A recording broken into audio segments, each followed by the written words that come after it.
Hello students, welcome back once again to our physics lecture. हम previous lecture में simple pendulum के कुछ numericals बना रहे थे। वहाँ पे हमने कुछ दो different types of concept develop किए। पहला था सिंपल पेंडुलम के लिए। सिंपल पेंडुलम का हमने कंसेप्ट डेवलप किया कि वन ऑसिलेशन में कितना टाइम होता है, 2 सेकेंड्स होता है।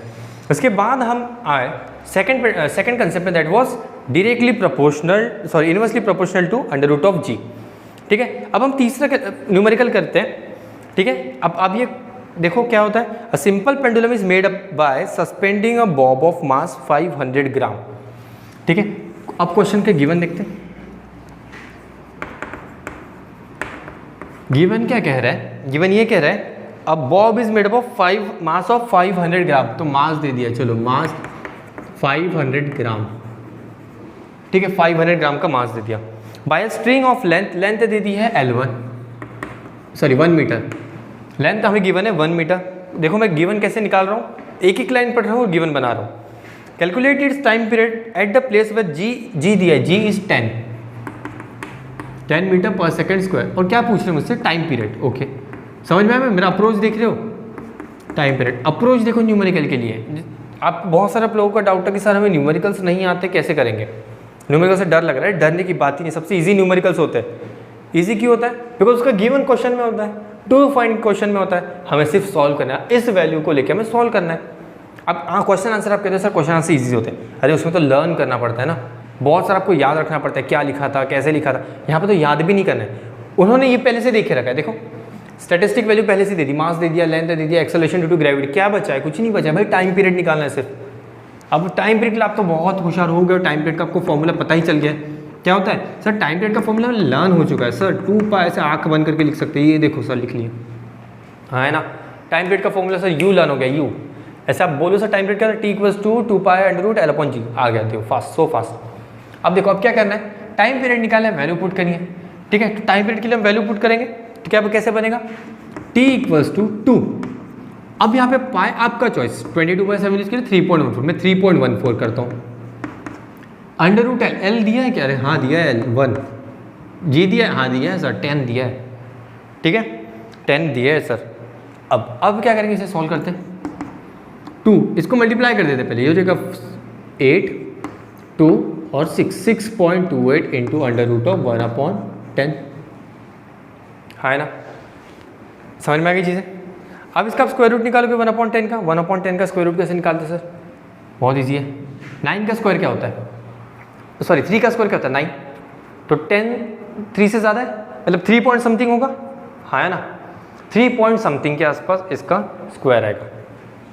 टी मैं अप्रॉक्स वैल्यू बताता हूँ कैसे निकालते हैं, अप्रॉक्स। ठीक है, अप्रॉक्स वैल्यू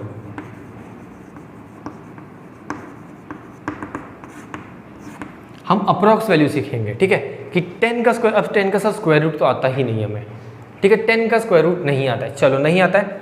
अब एक लॉजिक सिखाते हैं आपको। ठीक है, कि ऐसे जब कॉम्प्लिकेटेड नंबर्स आ जाते हैं जिसका स्क्वायर रूट बहुत डिफिकल्ट है निकालना, क्योंकि हमें सर पता है 9 का स्क्वायर रूट 3 है, 9 के पास सीधा 16 का पता, दैट इज 4 है सर। 9 और 16 के बीच में जो नंबर्स है, जैसे अब देखो ट्रिक देखो, यहाँ पे ट्रिक पढ़ते हैं। एक अप्रॉक्सीमेट वैल्यू कैसे निकाल सकते हैं स्क्वायर रूट का। ठीक है, अब जैसे हमने कहा 4 का स्क्वायर रूट क्या है? 2। ठीक है, ये स्क्वायर रूट है। अब 3 का क्या? 9 का स्क्वायर रूट क्या है? 3। 16 का स्क्वायर रूट क्या बनता है? 4। 25 का स्क्वायर रूट क्या बनता है सर? 5। ओके, ये बन गया सर। इतना हमें पता है, इतना तो हमें भी आता है सर, नया कुछ बताइए। अब 10 वैल्यू कहाँ लाई करती है? 10 लाए ओवर हियर 3 के बाद, मतलब जो स्क्वायर रूट रहेगा वो 3 से तो ज़्यादा ही रहेगा। ऑफ कोर्स वैल्यू इंक्रीज हो रही है ना, मतलब 3 से ज़्यादा है सर, ये तो गारंटी है सर। अगर 9 का 3 है तो 9 से अगर ज़्यादा रहेगा तो 3 से यही वैल्यू भी रहेगी, मोर देन 3 रहेगी, हाँ है ना। अब मोर देन 3 हमें गेस करना है। देखो 9 के बाद जस्ट 10 आ रहा है, तो क्या ये 3 से बहुत ज़्यादा इंक्रीमेंट होगा? नहीं होगा, क्योंकि नेक्स्ट वैल्यू कौन सी है? 4 है, तो ये 3 पॉइंट समथिंग ही होगा। 3 पॉइंट कंसिडर 0, 1 और सो एंड सो ऑन, क्योंकि यहाँ पे सिर्फ 1 डिजिट का इंक्रीमेंट होगा, स्क्वायर रूट में ज़्यादा इंक्रीमेंट होगा नहीं। तो अगर मैं इस 10 को 3 भी अगर कंसिडर कर लूँ, इस 10 को अगर मैं 3 कंसिडर कर लूँ, तो क्या कोई तकलीफ होगी हमें? नहीं होगी, कोई तकलीफ नहीं होगी। समझ में आ रही है? मैंने क्या किया, 10 को समझने के लिए, 10 का स्क्वायर रूट निकालने के लिए मैंने 9 का देखा 3 होता है, उसके बाद 3 के बाद 4 आता है, दैट इज 16।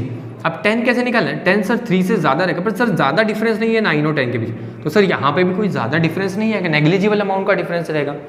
तो सर अगर हम 3 भी कंसीडर कर लिए तो कुछ नहीं होगा, 3 भी कंसीडर करेंगे तो यहाँ पे कोई फर्क नहीं पड़ेगा, ठीक है। तो ये क्या हो गया, अगर ये 1/3 बन जाएगा, अप्रॉक्स वैल्यू निकाल रहे हैं, ठीक है, अप्रॉक्स वैल्यू दिखा रहे हैं, एग्जैक्ट वैल्यू नहीं है। 28 इंटू ये हो सकता है 10 का स्क्वायर रूट क्या हो जाएगा 3, अगर मैं 3 कंसीडर कर लेती हूँ सर 3, 1 का स्क्वायर रूट तो 1 ही होता है ना। अब मैं सर इसे डिवाइड कर देता हूँ, अब 3 को मैं इसे डिवाइड कर सकता हूँ, तो क्या आ जाएगा 3 2 ज़ा 6, ये 0 ज़ा क्योंकि 2 है, लेस देन 2 इधर चल जाएगा, दैट इज 3 9 ज़ा 27, ठीक है। टाइम पीरियड क्या हुआ 2.09 सेकेंड्स, ये होगा हमारा अप्रॉक्स वैल्यू। अब हम बुक के साथ अगर कंपेयर करते हैं तो बुक में सर क्या वैल्यू लिखी है उसके साथ आप कंपेयर करके बताइए कितना ज़्यादा चेंजेस है हमारे आंसर में। अब हमारे बुक वैल्यू देखते हैं,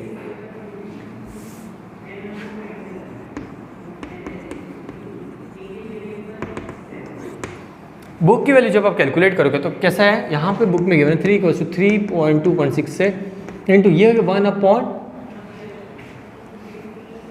अच्छा बुक में वैल्यू नहीं दी, डायरेक्ट इन्होंने आंसर दिया,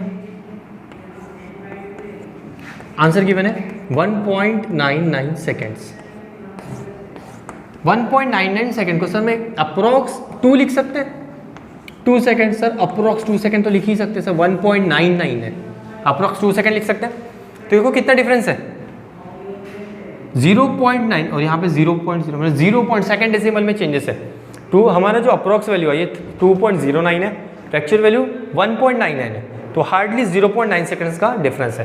तो इसमें कोई ज़्यादा आपका डिडक्शन नहीं होगा, बिकॉज जो चेंजेस है आपका that is on the second place, second place पे चेंजेस आएगा। अगर मैं इसे 2 कंसीडर करता हूँ, किसी बच्चे ने 2 भी लिख दिया तो गलत नहीं होगा, 1.99 है, ठीक है। तो ये कोई ज़्यादा चेंजेस नहीं करेगा। जब आप बहुत सारे डिफिकल्ट कैलकुलेशन आ जाते हैं, इस तरीके से स्क्वायर रूट में फंस जाते हो, तो आप ये ट्रिक्स आप अप्लाई कर सकते हो यहाँ पे। बस एक चीज़ ध्यान रखना ये कि ये जो वैल्यू आप सिलेक्ट करोगे ये नियर अबाउट होनी चाहिए, प्रैक्टिस के साथ आ जाएगी, ऐसा नहीं कि आप फर्स्ट अटेम्प्ट में आपको बहुत परफेक्ट हो जाओगे। जब आप प्रैक्टिस करोगे, अगर यहाँ पे 12 होता कंसीडर कर, चलो यहाँ पे अगर मैं कहता कि 15 वैल्यू में कंसीडर करनी है सर, यहाँ पे 15 करनी है, तो 15 करनी है क्या, 15 क्या है 16 के नियर अबाउट है, एकदम नियर अबाउट, मतलब 4 के जस्ट कुछ पहले आएगा। तो मैं यहाँ पे 15 की वैल्यू क्या कंसीडर कर सकता था, 3.85 या फिर 3.90 ऐसा कंसीडर कर लेता। क्यों करता, क्योंकि सर 15 के पास 16 और 16 का स्क्वायर रूट 4 है, मतलब ये जो 15 की वैल्यू वो अप्रोक्सीमेट 4 के आसपास रहेगी। ये चीज़ें क्लियर है, समझ में आ गया। तो इस तरीके से हम अप्रोक्स वैल्यू निकालते हैं स्क्वायर रूट का। ओके, चीज़ें क्लियर है। अब इसके बाद कुछ न्यूमेरिकल्स है आपके सेक्शन में, ठीक है, बहुत कम न्यूमेरिकल्स है, सिर्फ 9 न्यूमेरिकल्स है, उसमें से बहुत बेसिक है ना, बहुत बेसिक है। आप क्या करोगे, अच्छा ओके, एक क्वेश्चन और है इसमें, what will be the time period in a part be affected if the bob mass 100 gram is used keeping the length string unchanged। अब नेक्स्ट पार्ट क्या कह रहा है, वो कह रहा है कि what will be the change in time period if I increase the mass of a bob double, या फिर उन्होंने कहा कि हम डबल नहीं, कितना करें 100, what will be the change in time period, change in time period,